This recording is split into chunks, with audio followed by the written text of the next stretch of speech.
તો આ તરફ અમરેલી કોંગ્રેસના ઉમેદવાર જેની ઠુમરના સોગંદનામા મુદ્દે ભાજપે વાંધો રજૂ કર્યો છે। જેની ઠુમરના સોગંદનામામાં મિલકત અંગે કોઈ સ્પષ્ટતા નહીં હોવાનું ભાજપે વાંધો રજૂ કર્યો।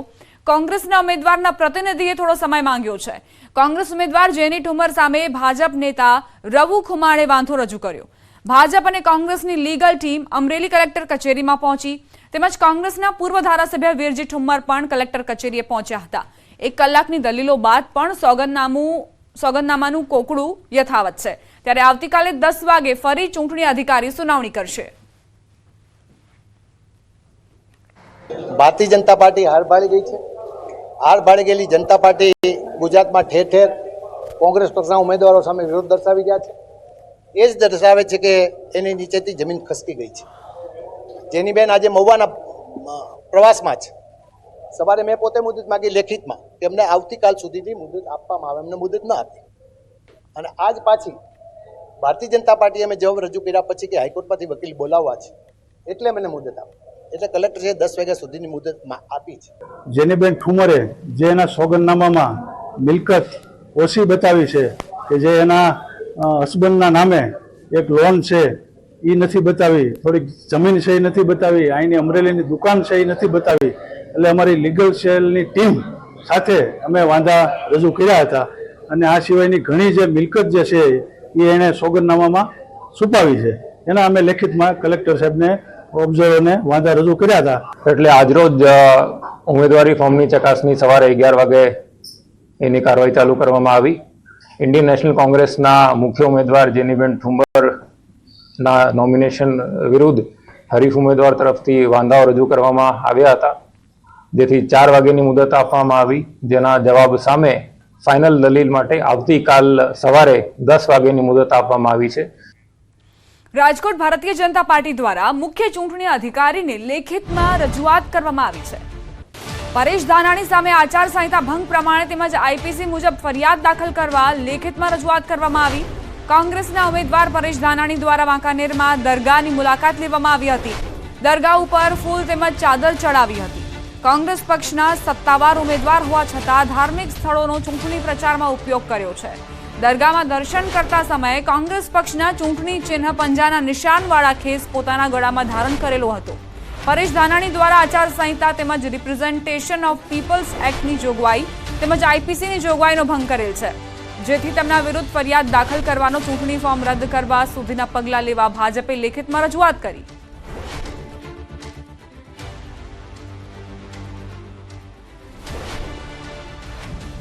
બનાસકાંઠા લોકસભાની ચૂંટણી માટે ભાજપ, કોંગ્રેસ અને અપક્ષો સહિતના 41 ફોર્મ ભરાયા છે।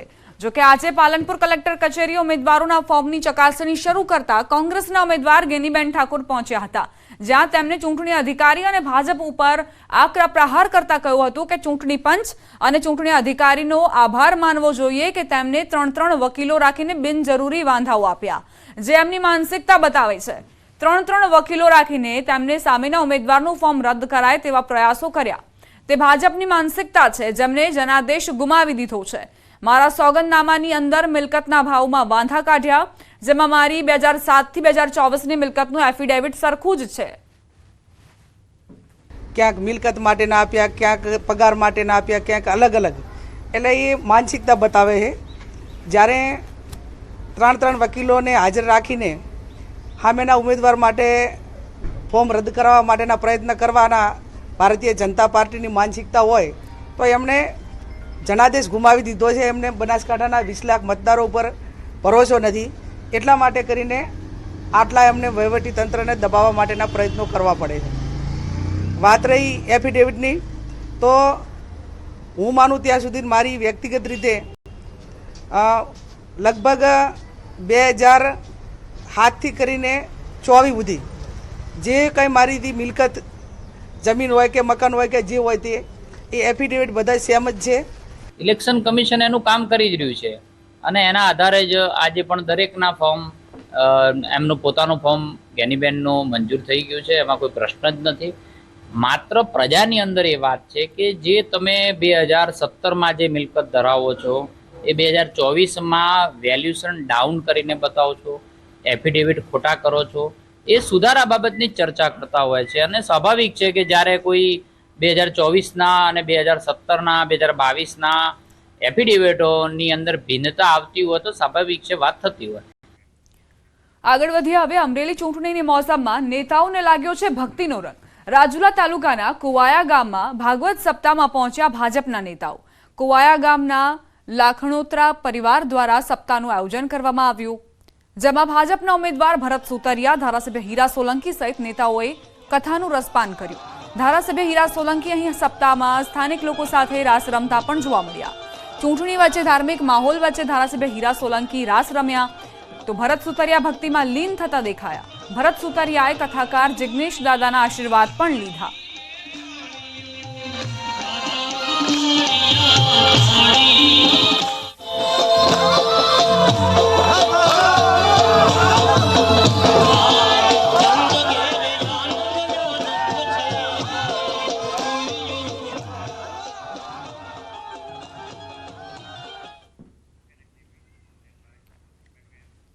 ગઢડા ગોપીનાથજી દેવ મંદિર ટ્રસ્ટના વહીવટની ચૂંટણી આગામી 22મી એપ્રિલે યોજાવાની છે. ટેમ્પલ બોર્ડની ચૂંટણીમાં ત્યાગી, પાર્ષદ અને ગૃહસ્થ વિભાગના આચાર્ય પક્ષ અને દેવપક્ષના 12 ઉમેદવારો વચ્ચે જંગ જામશે. ગૃહસ્થ વિભાગમાં કુલ 25,000 મતદારો, સાધુ વિભાગમાં કુલ 132 મતદારો અને પાર્ષદ વિભાગમાં કુલ 76 મતદારોનો સમાવેશ થયેલો છે. ગૃહસ્થ વિભાગ માટે લક્ષ્મીવાડી ખાતે 30 મતદાન મથકો ઊભા કરવામાં આવ્યા. ત્યારે શાંતિપૂર્ણ માહોલમાં ચૂંટણી યોજાય તે માટે પોલીસનો ચુસ્ત બંદોબસ્ત ગોઠવવામાં આવ્યો.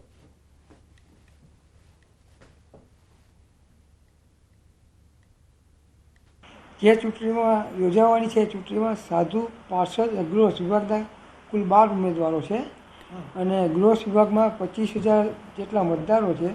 આ ચૂંટણી માટે ગૃહસ્થ વિભાગનું ચૂંટણી મતદાન મથક લક્ષ્મીવાડી ખાતે આવેલું છે. બોટાદ જિલ્લાના ગઢડા ગોપીનાથજી દેવ મંદિર ગઢડા ટેમ્પલ બોર્ડની ચૂંટણીનું આયોજન છે, જેમાં ટોટલ 25,197 ગૃહસ્થ વિભાગના મતદારો છે. વીએનએસજીયુની પરીક્ષામાં તપાસમાં નિમેલી મહિલા સ્કોડ આવી વિવાદમાં. મહિલા સ્કોડ દ્વારા વિદ્યાર્થીઓના ખિસ્સામાં હાથ નાખીને કાપલી ચેક કરતા વિવાદ સર્જાયો. આ બાબતે યુનિવર્સિટી કુલપતિએ પ્રતિક્રિયા આપતા જણાવ્યું કે આ પ્રકારે ચેકિંગ કરવામાં આવતું જ હોય છે, પરંતુ જો ફેક્ટ કમિટીને કંઈક અજુગતું લાગ્યું હશે તો આગામી દિવસોમાં રિપોર્ટ રજૂ કરશે અને કાર્યવાહી કરાશે. ચેક કરવાના ભાગરૂપે આ પ્રક્રિયા કરવામાં આવી છે. અમારી જનરલ સ્ક્વોડની SOP અમારી પાસે છે જ, અને એ માહિતીઓ દરેકને આપવામાં આવતી હોય છે. જો પરીક્ષા વિભાગ ત્યાં રહી ગઈ હશે તો આ અંગે જરૂરથી એની અંગે જરૂરી કાર્યવાહી કરીને એની નોંધ લેવામાં આવશે. સમાચાર રાજકોટથી પ્રાપ્ત થઈ રહ્યા છે.